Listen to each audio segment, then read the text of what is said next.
What are we going to get into with our discussion next, Prez?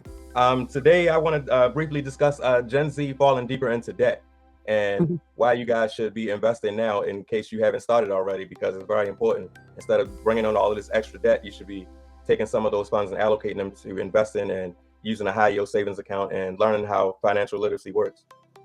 Yeah, definitely. I think it's a lot more than Gen Z. So Gen Z is our people born in the late 90s, but it's really everyone is just falling into so much consumer debt, and the housing market, everything is really hindering people from being able to, get themselves on track.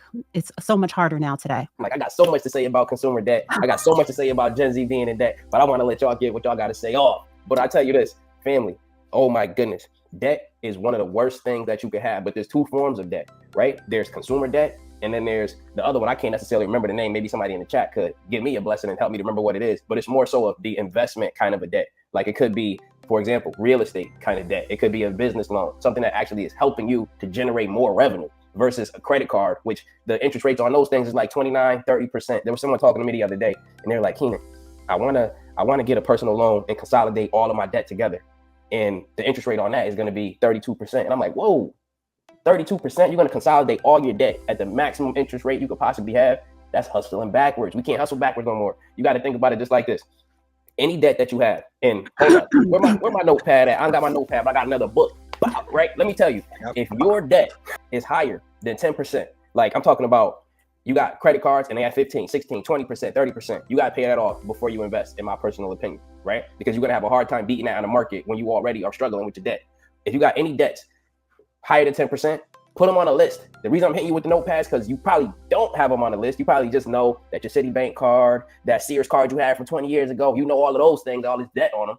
Okay, put them in a list, put them in a Google Doc, put them in a Google Sheet, put them in an Excel sheet, and say, okay, this is how much it is now. This is what the interest rate is. This is the next one. This is what the interest rate is. And then when you see all of the ones that are under 10%, maybe you get to those a little bit later. Keep your minimum payment.